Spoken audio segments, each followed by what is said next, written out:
સ્વાગત છે આપનું સીએનબીસી બજારમાં. હું નીરજ કંસારા આપની સાથે જોડાયો છું કોમોડિટી રિપોર્ટ લઈને. હવે આ સપ્તાહ કોમોડિટી માટે ઘણું મહત્વનું રહ્યું છે, કારણ કે આ સપ્તાહે સોનામાં આપણને એક નવા શિખર બનતા દેખાયા, તો ચાંદીમાં પણ સારી એવી તેજી આપણને જોવા મળી છે. બીજી તરફ આ સપ્તાહે ક્રૂડમાં થોડો ઘટાડા તરફી કારોબાર જોવા મળ્યો છે, તો નેચરલ ગેસમાં એક તેજીની શરૂઆત આપણને આ સપ્તાહે ને આ મહિને આવતા જોઈ છે. તો આ તરફ ચીનમાં જે સંકેતો મળી રહ્યા છે તેનાથી બેઝ મેટલમાં પણ હવે તેજી બનતી આપણને દેખાઈ રહી છે. તો હવે આવતા સપ્તાહે કોમોડિટીની રણનીતિ કેવી રાખવી અને કેવી ચાલ રહેશે તેના પર આજે વાત કરીશું, ચર્ચા કરીશું. અને આ ચર્ચામાં આપણી સાથે હાલ શેરખાનના જીગર પંડિત જોડાઈ ગયા છે. જીગરજી, ગુડ મોર્નિંગ અને સ્વાગત આપનું સીએનબીસી બજારમાં. સૌથી પહેલાં તો સોનાની શરૂઆત કરીએ, કારણ કે જો આપણે જે પ્રકારે યુએસ ફેડ તરફથી ગયા અઠવાડિયે એક વ્યાજદર કાપ આવતો જોવા મળ્યો, ત્યારબાદ આપણને એક સારી એવી તેજી આવી છે. જો કે હજી પણ અહીંયાથી બજારની અપેક્ષા ઓછી નથી થઈ. આવનારા જે 3 મહિના બાકી છે 2024ના, એમાં હજી 2 ફેડરલ રિઝર્વની બેઠકો થવાની છે અને હજી બજાર અહીંયાથી વધારે રેટ કટની અપેક્ષા રાખી રહ્યું છે. કઈ રીતે તમે અત્યારે સોનાના આઉટલુકને જોઈ રહ્યા છો? કારણ કે અત્યારે આપણે ઘણા બધા એવા રિપોર્ટ્સ પણ વાંચીએ છીએ કે જ્યાં આગળ સોનામાં હજી વધારે તેજીના સંકેતો છે. બીજી તરફ આપણે ભારતની અંદર જે ઇમ્પોર્ટ ડ્યુટી ઘટી છે એને લઈને ઓગસ્ટની અંદર આપણને ઇમ્પોર્ટની અંદર પણ વધારો થતો જોવા મળ્યો છે. આ બધી પરિસ્થિતિ વચ્ચે સ્થાનિક બજાર, આંતરરાષ્ટ્રીય બજારમાં સોનાને લઈને આપ શું ખાસ મત ધરાવી રહ્યા છો? થેન્ક યુ મને બોલાવવા બદલ. તો તમે જે વાત કરી કે ફેડનું અનાઉન્સમેન્ટ આવ્યા પછી સારી એવી તેજી આવી હતી. રિસન્ટલી 2708, 2710 થી ને પાછું ત્યાંથી નીચે આવી ગયું હતું, તો ત્યાં વધારે ટક્યું નતું. બટ ઓવરઓલ જો આપણે જોઈએ સોના અને ચાંદી બંનેની વાત કરીએ, ઓવરઓલ ડેફિનેટલી ટ્રેન્ડ બુલિશ જ રહેશે. સર્ટનલી હવે આગળની જે ફેડ મીટિંગ છે એમાં બી લોકોનું એક્સપેક્ટેશન છે કે 50 બેઝિસ પોઈન્ટ કટ કરશે. સો બેઝિકલી સોના એક સમજવાનું છે કે જેમ જેમ ઇન્ટરેસ્ટ રેટ કટ કરશે એમ સોના ચાંદીના ભાવ વધતા રહેશે. સો અને ઇન્ટરેસ્ટ રેટ કટ ક્યારે કરશે? જ્યારે એ લોકોને લાગશે કે ઇન્ફ્લેશન હવે વધી નથી રહ્યું, ઘટી રહ્યું છે, અને ઘટવાના કારણે હવે એમાં ઇન્ટરેસ્ટ રેટ કટ કરવામાં સેફ છે. હવે એ ઇન્ફ્લેશન ક્યારે વધે કે ઘટે? જ્યારે તમારા જોબ માર્કેટ કે ભાઈ જે યુએસ સેલ્સ ડેટા છે કે એ બધાની પર બહુ ઇમ્પોર્ટન્ટ ડેટા છે. તો એ જો ઇકોનોમીના પોઝિટિવમાં આવશે તો ડેફિનેટલી ઇન્ફ્લેશન એટલું હજુ નહીં ઘટે. તો એ વખતે તો આ બધા ડેટા ઇમ્પોર્ટન્ટ છે કે ક્યારે બી તમે ગોલ્ડમાં તમે ટ્રેડ કરો તો આ પેરામીટર ધ્યાનમાં રાખવું પડે.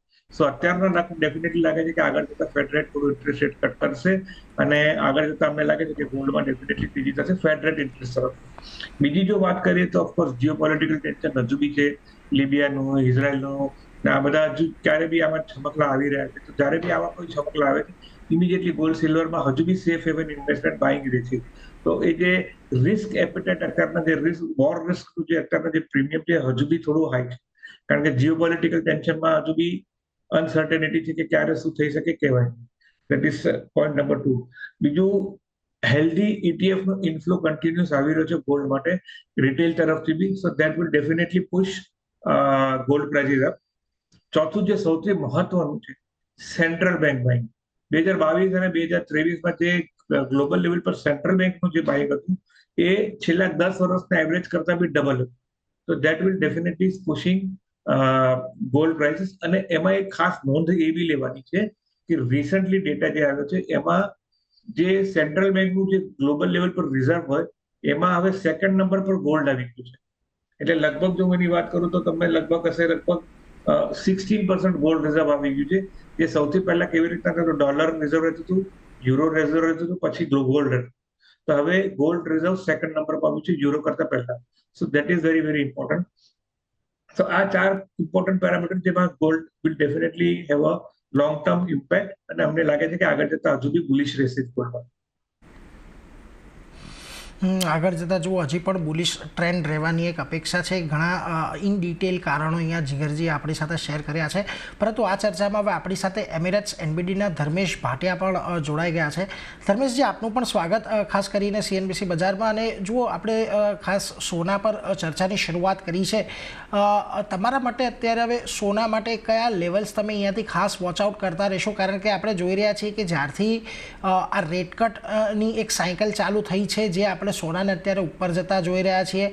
બીજી તરફ જેમ જીગરજીએ પણ વાત કરી કે મિડલ ઇસ્ટની અંદર તો થોડા ઘણા ટેન્શન છે જ, પરંતુ જે રશિયા અને યુક્રેનવાળી જે પરિસ્થિતિ છે ત્યાંથી પણ થોડા ટાઈમે અમુક ન્યૂઝ ફ્લો આવતા રહે છે કે જે થોડુંક ટેન્શન અહીંયા રોકાણકારોનું વધારતા રહે છે કે સેફ હેવન બાઇંગ તરફ સોનું જાય. વૈશ્વિક સોના અને ખાસ કરીને ઇન્ડિયાની વાત કરીએ તો અહીંયા પણ આપણે હવે એક ફેસ્ટિવ સિઝનની અંદર એન્ટર થઈશું કે અને ફેસ્ટિવ સિઝન બાદ એક આવશે મેરેજની સિઝન કે જ્યારે ટિપિકલી આપણે સોનાની ડિમાન્ડમાં વધારો થતો જોવા મળતો હોય છે. હવે આ બધા સિનારીઓને ધ્યાનમાં રાખીને તમે કયા સોના માટે શું ખાસ આઉટલુક ધરાવી રહ્યા છો આવનારા સમય માટે, અને જો કંઈક લેવલ સ્પેસિફિક તમે અત્યારે વોચ આઉટ કરી રહ્યા હો તો એના પર આપણે ચર્ચા કરીએ. સોનાની વાત કરું તો જે જીગરે કીધું હું પણ એનાથી બહુ જ સહેમત છું. મારા હિસાબથી જે સોનાની જે રેલી છે એ યથાવત રહેવાની છે. અગર તમે જોશો કે લાસ્ટ 6 થી 8 મહિનામાં ઓલમોસ્ટ 22% તેજી તમારે સોનામાં જોઈ છે. હવે આ તેજી 2-3 કારણે છે. એક તો ઇન્ટરેસ્ટ રેટ ઘટાડાની વાત ચાલે છે, બીજી લિવરેજ ડિપોઝિટ્સ ઘણા બધા ઓપ્શન્સ અવેલેબલ છે, ને ત્રીજી જીઓપોલિટિકલ ટેન્શન જે અવારવાર આવ્યા રાખે છે. હર મહિને તમે જોશો કાંઈ ને કાંઈ જીઓપોલિટિકલ ટેન્શન આવે છે ને માર્કેટમાં તમારે તેજી જોવા મળે છે. તો હમણાં તેજી કેટલા સુધી જશે? મારા હિસાબથી $77,000 જે છે એ એક સાયકોલોજીકલ લેવલ છે, અને તમે ડોમેસ્ટિક માર્કેટથી ઇન્ટરનેશનલમાં કમ્પેર કરશો તો અરાઉન્ડ $2,700 લેવલ્સ જે મને લાગે છે કે માર્કેટમાં માર્કેટ સ્ટેબલ થઈ જશે. તમે અગર યર ઓન યર લાસ્ટ 5 વર્ષના ડેટા જોશો તો હમણાં શ્રાદ્ધનો મહિનો ચાલે છે. શ્રાદ્ધમાં કઈ નવું વસ્તુ નથી થતું, બટ તમે જોશો કે જ્યારે શ્રાદ્ધ આવે છે ત્યારે માર્કેટ સ્પાઇક કરે છે, અને શ્રાદ્ધ પછી માર્કેટમાં તમે જોશો કે જ્યારે દિવાળી આવે છે માર્કેટમાં સેલ ઓફ પણ જોવા મળે છે. તો આ પણ એક એન્ટિસિપેશન હશે કે તમારે પ્રોફિટ બુકિંગ જોઈ શકશો ને ફરીથી પ્રાઇસ 75,000 નીચે એકવાર ડીપ થઈ શકે, બટ એ એક સારું લેવલ હશે. તો નિવેશકોને હું રેકમેન્ડ કરીશ કે તમે 75,000 નીચે આવે તો એક સારું લેવલ છે બાય કરવાનું. આંતરરાષ્ટ્રીય માર્કેટની વાત કરું તો હું એક્સપેક્ટ કરું છું કે અરાઉન્ડ 2550 થી 2600 નીચે અગર માર્કેટ રેન્જમાં આવે એ લેવલ સારું લેવલ છે એક્યુમ્યુલેટ કરવાનું. હમણાં માર્કેટ એક્સ્ટ્રીમલી હાઈ છે, ઓવરબોટ પોઝિશનમાં છે, તો જે સ્પેક્યુલેટર્સ છે જેને માર્કેટમાં મંદી કરવાની ઈચ્છા હોય તો આ એક સારો મોકો છે. વીકેન્ડ છે, ચાઇનીઝ હોલિડે 10 દિવસ માટે આવવાનું છે, તો આ કારણે તમે જોશો કે અહીંયાથી એક સેલ ઓફ પણ આવી શકશે માર્કેટને. માર્કેટ અહીંયાથી એટલીસ્ટ $50 થી $100 ટેંગ આવી શકશે. તો હું રેકમેન્ડ કરીશ નિવેશકોને કે જે સ્પેક્યુલેટર્સ છે અહીંયા મંદી કરે, બટ જે લોંગ ટર્મ બાયર છે જેને નિવેશ કરવું હોય તો વેટ એન્ડ વોચની સ્ટ્રેટેજી રાખો સોનામાં. સોનું નો ડાઉટ આગળ ચાલતા નવેમ્બરમાં ઇલેક્શન પછી તમે જોઈ શકશો કે ઘણું ફ્લક્ચ્યુએશન જોઈ શકશો. પ્લસ તમે અગર જોશો કે જે DXY એટલે તમે જોશો કે ડોલર ઇન્ડેક્સ જે કન્ટિન્યુઅસલી સોનો આંકડો પકડી રાખે છે, એ અગર એ બ્રેક થયું તો સોનામાં લાંબી તેજી આવી શકશે. તો ક્યાંય ને ક્યાંય હું રેકમેન્ડ કરીશ કે નિવેશકને વેટ એન્ડ વોચની ડિપની વેટ કરો ને ત્યાં તમે બાઇંગ કરો. સ્પેક્યુલેટર્સ આજના તારીખમાં મંદી કરી શકે છે. 2-3 દિવસમાં તમારે એક સારું એક પ્રોફિટ બુકિંગ પણ આવી શકશે માર્કેટમાં સોનામાં. એટલે જો અહીંયાથી ખાસ કરીને લાંબા ગાળાની એક તેજી અહીંયાથી ઇન્ટેક્ટ રહેતી દેખાય છે, એટલે રોકાણ માટે જો તમે વિચારી રહ્યા હો તો સોનું તમારે ઘટાડે ખરીદવું જોઈએ, અને સ્પેક્યુલેટર્સ માટે એક વેચવાલીની સલાહ આપણે અત્યારે ખાસ બનતા જોઈ રહ્યા છીએ. પરંતુ બીજી તરફ એક ચાંદીનો પણ એક ઇન્ટરેસ્ટિંગ આપણને પ્લેઆઉટ થતા જોઈ રહ્યા છીએ. જો એક તરફ અહીંયાથી જે પ્રેશિયસ મેટલની માંગ આવી રહી છે એ પણ એક સપોર્ટ કરતી દેખાય છે, અને જીગરજી બીજી તરફ જે આપણે બેઝ મેટલની ઇફેક્ટ આપણે ચાંદી પર જોઈએ છીએ એ પણ અત્યારે ડબલ થોડીક થતી જોવા મળે છે. જો કે આપણે એક સમય એવો હતો કે જ્યારે આપણે ચર્ચા કરી રહ્યા હતા કે ચાંદી સોનાને પણ આઉટ પરફોર્મ કરશે ને એવા આપણે જોયું પણ છે 2023-2024ના અમુક પાર્ટમાં કે જ્યાં ચાંદીએ સોનાને થોડુંક આઉટ પરફોર્મ કર્યું છે. પરંતુ હવે અહીંયાથી ચાંદી માટેનો આઉટલુક તમારો શું બનતો દેખાઈ રહ્યો છે? કારણ કે એક તરફ જુઓ જે ઇન્ડસ્ટ્રીયલ મેટલ છે ત્યાં પણ હવે જે આપણે ઘટાડો જોઈ રહ્યા હતા ચીનના જે અમુક સમસ્યાઓને કારણે ત્યાં પણ થોડુંક રિવાઇવલ આવ્યું છે. તો શું ચાંદીમાં એ ડિમાન્ડની પણ કોઈક અસર આપણને આવતી જોવા મળશે? ચાંદી એઝ અ કેરેક્ટર તમે જોશો જ્યારે બી ચાલે છે ત્યારે ડેફિનેટલી એ ગોલ્ડને આઉટ પરફોર્મ કરે જ છે. બાય એન્ડ લાર્જ એટલી વોલેટાઇલ છે ચાંદી. સવાલ રહ્યો અત્યારનો, તો હમણાં જે ચાઇનાએ સ્ટિમ્યુલસ પેકેજ ડિક્લેર કર્યું હતું એના કારણે ઇન્ડસ્ટ્રીયલ કોમોડિટીઝની ડિમાન્ડ વધી શકશે એવા એન્ટિસિપેશનમાં બેઝ મેટલ ઇન્ક્લુડિંગ ચાંદી વધી ગયું હતું. તો તમે જોશો તો હમણાં રિસન્ટલી છેલ્લા 2-4 દિવસમાં ચાંદીમાં એકદમ સ્પાઇક આવ્યો. બટ ઓવરઓલ થોડું સ્લોડાઉનના ન્યૂઝ આવે છે ચાઇનામાં, એટલા માટે થોડું લાગે છે કે ઇન્ડસ્ટ્રીયલ કોમોડિટીઝ થોડું ઘટી શકે, એના કારણે થોડું પ્રેશર છે. બટ બાય એન્ડ લાર્જ જોશું તો બુલિયન્સ અને ઇન્ડસ્ટ્રીયલ કોમોડિટીઝ બંનેમાં સપોર્ટ છે. તો ચાંદી અમને લાગે છે કે ડેફિનેટલી બાય ઓન ડિપ્સ કરી શકાય છે. ઓફકોર્સ થોડી વોલેટાલિટી રહેશે, બટ જો લોંગ ટર્મ માટે રાખવામાં આવશે તો અમને લાગે છે કે સારી એવી તેજી થઈ શકે છે.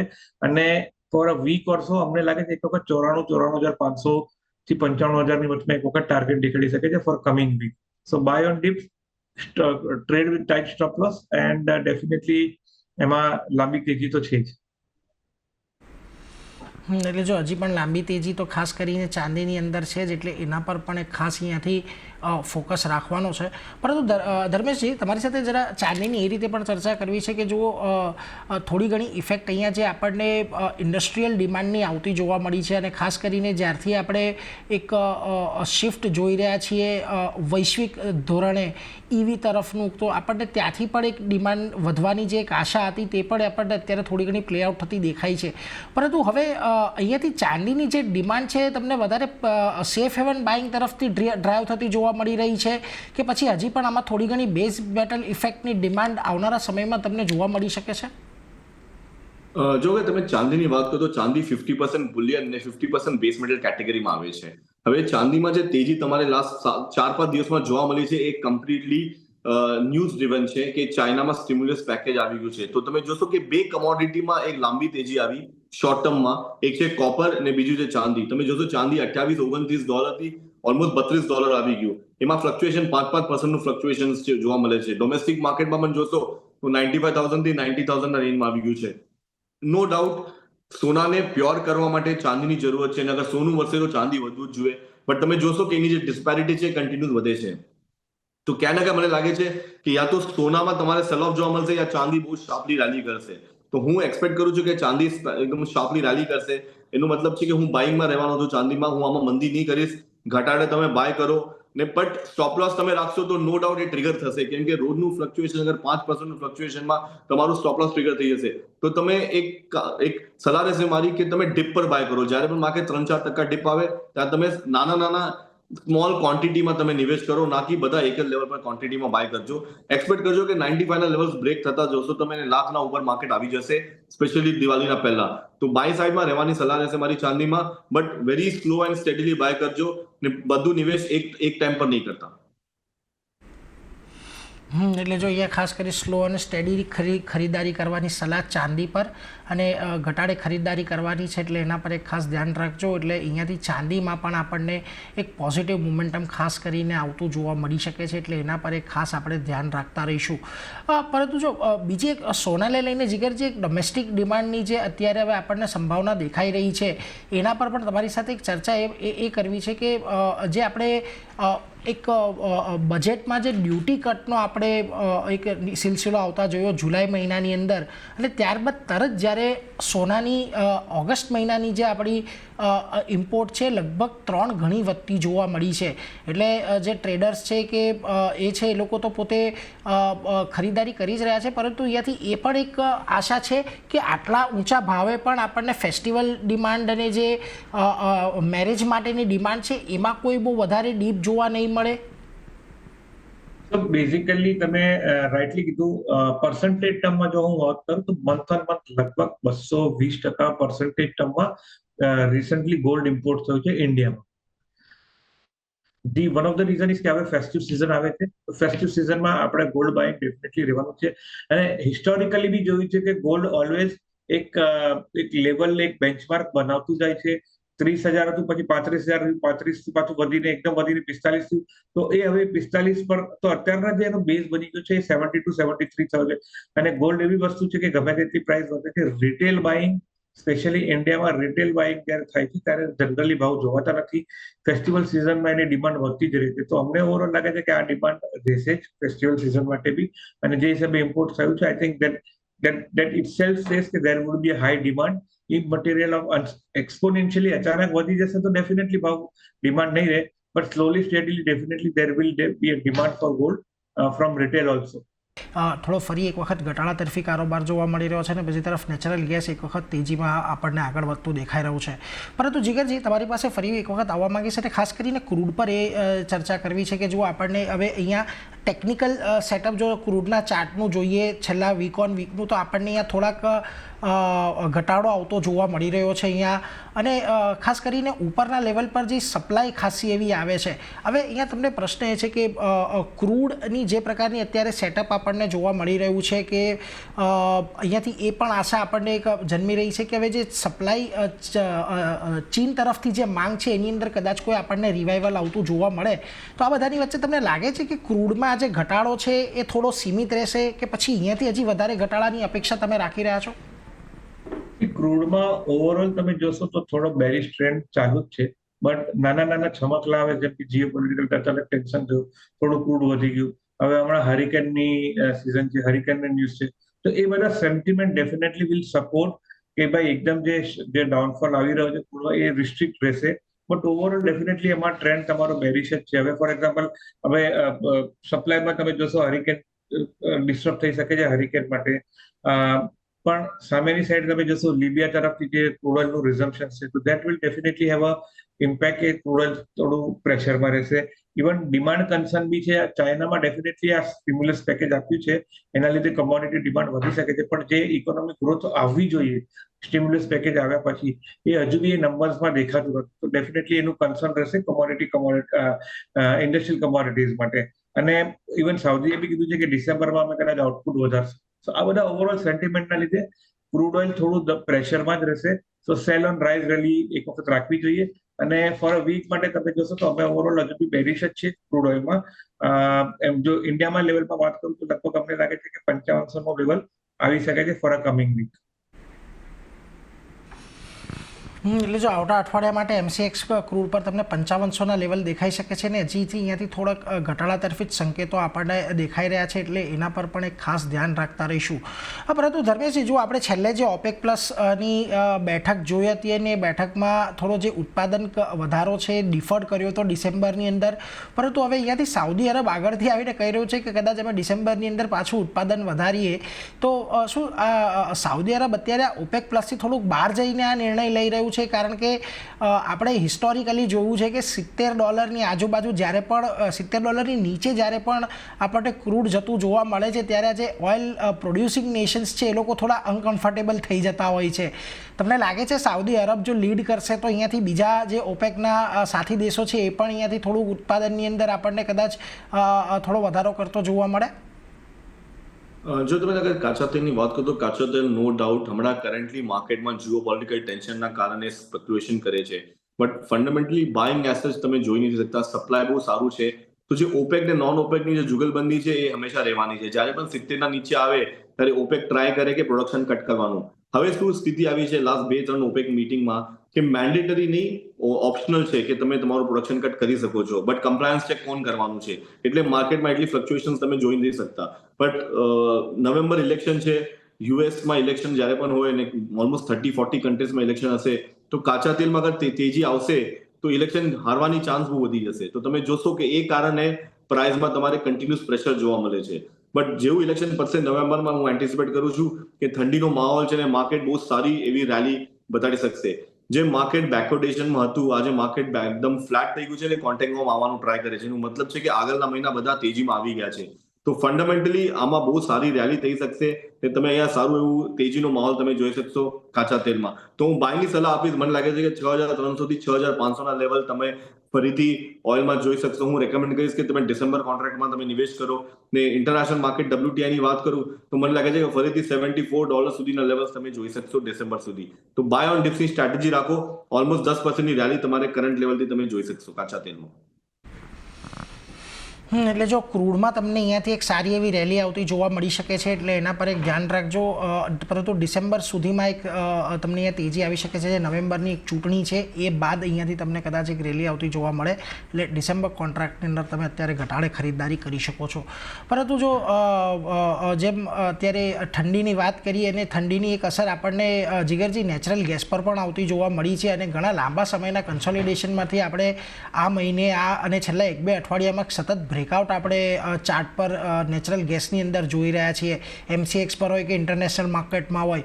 હવે ખાસ કરીને અત્યારે જે તમે વાવાઝોડાની વાત કરી હતી ક્રૂડ માટે, એટલે એની પણ એક ચિંતા છે કે ત્યાં જે થોડું જે સપ્લાય ડિસ્ટર્બ થાય એને લઈને પણ એક ભાવ વધતો જોવા મળી રહ્યો છે. પરંતુ આ એક ટ્રેન્ડ આપણે જોયો છે કે જ્યારે ઠંડીની સિઝન અપ્રોચ કરવાની હોય ત્યારે એક વખત ભાવ વધી જતા હોય છે, પરંતુ જો એટલી ડિમાન્ડ નથી આવતી તો પછી ફરી પાછી એક નરમાશ પણ આવી જતી હોય છે. ઓવરઓલ આ સેન્ટિમેન્ટને હવે અત્યારે નેચરલ ગેસમાં આવનારા સમય માટે કઈ રીતે ધ્યાનમાં રાખવા જોઈએ? તો ઓફકોર્સ નેચરલ ગેસમાં સિઝનલ ડિમાન્ડ ને હોય છે, બટ દેટ એ બહુ શોર્ટ લિવ્ડ હોય છે. ઓવરઓલ જે તમે જોયું છેલ્લા 130-135 થી જે ફરીને હમણાં 200 ને લગભગ તમારું 28 થી 235 થી ફરી ગયું છે, તો ઓવરઓલ લાગે છે કે ટ્રેન્ડ ડેફિનેટલી એમાં બી હજુ બેરિશ જ છે. સેલ ઓન રાઇઝ એમાં બી કરવું જોઈએ. અત્યારના જે 228-29 થાય છે, 200 the safe level to go short would be around 233, 235, 240 no stop loss રાખીને સેલ કન્ટિન્યુ રાખવું જોઈએ. એટલે જુઓ, નેચરલ ગેસની અંદર અત્યારે સેલ કન્ટિન્યુ રાખવાની એક સલાહ ખાસ કરીને બનતી દેખાઈ રહી છે, એટલે એના પર એક ધ્યાન રાખતા રહેજો. ધર્મેશજી, આપણી પાસેથી પણ એક નેચરલ ગેસ માટેની ખાસ એક મત લઈ લેવો છે. જે રીતે અત્યારે યુએસની અંદર ફોરકાસ્ટ થઈ રહ્યું છે, લાગે છે તમને કદાચ આ સિઝનમાં પણ એટલી ડિમાન્ડ આવતી જોવા મળે? કારણ કે ત્યાં આગળ લગભગ એકાદ બે છેલ્લા જે સમર છે એ સમરમાં પણ એવી કોઈ બહુ મોટી ડિમાન્ડ આપણને જનરેટ થતી નથી જોવા મળી. જો નેચરલ ગેસ કમ્પ્લીટલી વિપરીત ટ્રેડ થાય છે ઓઇલ સાથે. તમે જોશો કે નેચરલ ગેસને સ્ટોર કરવાની જે cost of storing is more expensive than drilling. તો આજના તારીખમાં તમે જોશો કે નેચરલ ગેસ એબન્ડન્ટલી અવેલેબલ છે, but no doubt downside risk હંમેશા લિમિટેડ છે. આ કમોડિટી $2 થી $3 ફ્લક્ચ્યુએશન્સમાં રહે છે, અને ઠંડીના માહોલમાં તો આમાં સારું ઇન્વેસ્ટમેન્ટ કરવા જેવું મોકો મળે છે. તો હું આમાં મંદી કરવાનું રેકમેન્ડ નહીં. મને લાગે છે કે ફરીથી આ કમોડિટી $300-350 પણ થઈ શકશે. તો બાયની સલાહ રહેશે. હું રેકમેન્ડ કરીશ અગેન ડિસેમ્બર-જાન્યુઆરી કોન્ટ્રાક્ટમાં તમે નિવેશ કરો. આમાં એક સારો ફાયદોનો ટ્રેડ રહેશે, બટ ડાઉનસાઇડ રિસ્ક બહુ જ લિમિટેડ છે, તો ઘટાડે તમે બાય કરજો. એટલે ઘટાડે બાય કરવાની સલાહ ડિસેમ્બર-જાન્યુઆરીના કોન્ટ્રાક્ટમાં અત્યારે ખરીદારીની સલાહ બનતી દેખાઈ રહી છે. એટલે અહીંયા પણ આપણને એક ટૂંકાથી મધ્યમ ગાળે એક સારી એવી તેજી રહેવાની અપેક્ષા છે, એટલે એના પર પણ એક ફોકસ રાખતા રહેજો.